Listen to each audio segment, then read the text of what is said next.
America के California का temperature जो है वो लगातार बढ़ रहा है, so much so record temperature वहां पर नजर आ रहे हैं। 51 डिग्री सेल्सियस, 48 डिग्री सेल्सियस, यहां तक टेम्परेचर जा रहा है।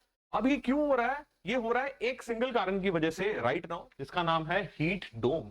अब ये हीट डोम क्या होता है, कैसे अमेरिका को अफेक्ट कर रहा है, क्या कनाडा को भी इसने इफेक्ट किया, एंड इसका फिनोमेना क्या होता है, ये क्यों फॉर्म होता है, हम सब आज की वीडियो में जानेंगे। इंडियन एक्सप्रेस में ये आर्टिकल छपा, आई थॉट कि मैं आपके साथ डिस्कस करूं बिकॉज मेंस आपके आने वाले हैं, उसमें आपको ये टॉपिक पूछा जा सकता है जीएस पेपर 1 के अंदर। तो becomes very much important for you also कि आप इसको समझें। मैं ये तक आपको रिकमेंड करूंगा, ऐसे छोटे छोटे फिनोमेना और भी आपको नजर आते हैं, उनकी एक लिस्ट बना लो, एक चार्ट बना लो, 10-15 फिनोमेना आपको देखने को मिलेंगे, उसको अच्छे से प्रिपेयर करके जाना बिकॉज एग्जाम में पॉसिबिलिटी है कि उसके ऊपर क्वेश्चन आ जाएगा। अब देखो, करंट अफेयर्स तो हम इसी में बोलते हैं ना, स्टैटिक भी बोलते हैं, करंट अफेयर्स भी बोलते हैं। Current affair link static question, static link current affair question, दोनों चीजें साथ साथ चलती है, कुछ भी आपको इग्नोर नहीं करना। एनीवे हीट डोम तो मैंने आज आपका कराई देना है। What is heat dome, how is it raising temperature of West America, let us discuss.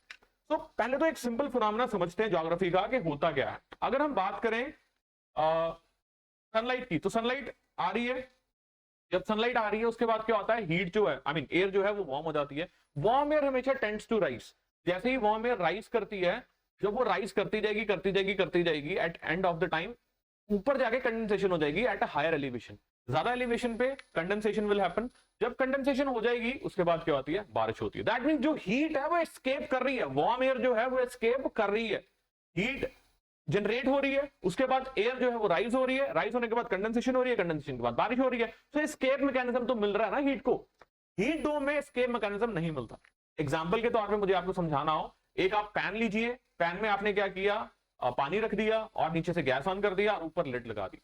What will happen, वो लिड एस्केप ही नहीं करने देगी, तो अंदर का जो टेम्परेचर है वो बढ़ जाएगा। Same concept goes with this also heat dome में। इधर क्या होता है, इधर हाई प्रेशर की वजह से अप इन द एटमॉस्फेयर जो हीट है वो एस्केप कर ही नहीं पाती, वो हाई जा ही नहीं पाती, कंडेंसेशन उसकी हो ही नहीं पाती।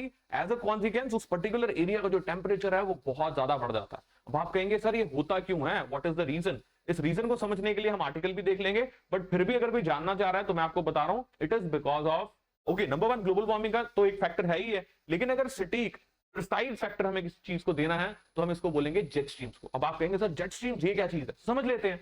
जैसे आप देखते हो आसपास आपके हवाएं चल रही हैं, similarly up in the atmosphere भी हवाएं चलती हैं, वो हवाओं को हम क्या बोलते हैं, जेट स्ट्रीम्स, दैट्स इट। अब वो जो जेट स्ट्रीम्स हैं किस तरह से चलती हैं वो देखने की हमें जरूरत है। तो जब भी हम जेट स्ट्रीम्स पढ़ते हैं हम बोलते हैं they are the fast flowing narrow meandering air currents. तो कितने इसमें मैंने आपको कीवर्ड्स दिए, they are fast flowing, they are narrow and they are meandering, then they are air currents. तो पता लग गया हमें कि अप इन द एटमॉस्फेयर में कैसे जा रही है jet streams. Let me just draw this for you. तो ये अप इन द एटमॉस्फेयर में ऐसे जा रही है, मिएंडरिंग कर्व्स में, जैसे मिएंडरिंग आप देखते हो रिवर्स में, तो बहुत तेजी से जाती है, इनकी स्पीड बहुत तेज होती है, नैरो होती है, ऐसा नहीं है कि बहुत वाइड कवरेज की होती है, नैरो होती है, एंड मिएंडरिंग कर्व्स में एयर करंट्स होते हैं, बड़ी तेजी की स्पीड से ये जाते हैं।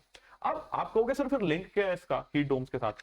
कई बार क्या होता है जब ये बहुत बड़ी हो जाती है जेट स्ट्रीम्स, ये जो कर्व्स हैं ये भी एनलार्ज हो जाते हैं, तो उसके बाद क्या हमें नजर आता है कि जेट स्ट्रीम्स क्या हो जाती हैं, स्लो जाती हैं, या कई बार स्टेशनरी हो जाती हैं। अब जहां पर ये स्टेशनरी होगी, जहां पर ये रुक गई, उस एरिया की जो हीट है वो फिर ट्रैप हो जाती है, वो एस्केप नहीं कर पाती है। अब इसकी एब्सेंस में सपोज कीजिए सेम ही लोकेशन है, यहां से हीट क्या हो रही थी, एस्केप हो रही थी, ऊपर जाके कंडेंसेशन हो रही थी, क्लाउड्स हो रहे थे, लेकिन यहां क्या हुआ, यहां जेट स्ट्रीम्स आ गई तो वो एस्केप कर ही नहीं पाई, यहां पर हीट बढ़ जाएगी, तो इसी को हम क्या बोलेंगे, heat dome. I hope it is clear to you guys, ठीक है। अभी आर्टिकल भी पढ़ लेते हैं, आर्टिकल पढ़ने के बाद आपको और बेहतर समझ आ जाएगा, आपको और चीजों के बारे में जानकारी मिल जाएगी, एक क्लैरिटी का लेवल जो है वो थोड़ा सा आपका बढ़ जाएगा। तो अभी देख लेते हैं जी इसको कि what is this heat dome.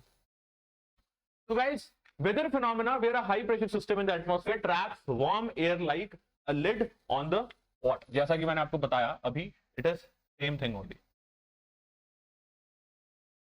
तो in still summer conditions a mass of warm air rise from the earth surface, rise कर गया, लेकिन होगा क्या, high pressure condition in the atmosphere push this warm air down and not let it rise। as a consequence the air gets stuck near earth surface and further compressed and thus water। ठीक है जी। तो जो entire western US है, it is facing a massive heat wave that began last week. The worst affected in the state of California, where at least dozen cities broke all time high temperature. अब temperature क्या नजर आ रहा है हमें, 48 degree नजर आ रहा है, and then 51 degree Celsius तक भी टेम्परेचर हमें नजर आ रहा है। अब देखते हैं इसका कारण क्या, how the climate change is impacting. पहले देखते हैं what is heat dome. So heat dome is a weather phenomena in which a high pressure system in the atmosphere traps warm air like a lid on the top for extended period of time. Since warm air cannot rise upwards, clouds cannot form. Clouds form when warm air moisture rises from the ground and then cools down and then water vapor condenses. जैसा कि मैंने आपको समझाया ही वही है। अब इधर क्या हो रहा है, ऐसा नहीं हो रहा। Now why are heat domes formed? It is tied to, इसकी formation है, it is tied to the behavior of the jet streams.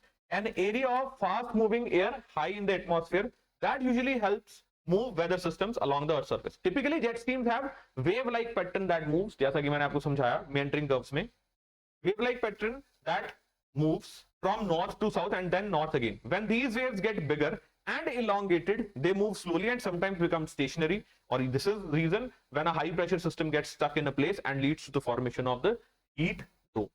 So I hope guys it is clear to you. एक छोटा सा टॉपिक था, आपके exam के लिए important था। ऐसे और टॉपिक्स आपके लिए लेके आते रहेंगे जो एग्जाम पर्सपेक्टिव से गुड होगा आपके लिए। Till then see you, bye bye, thank you very much.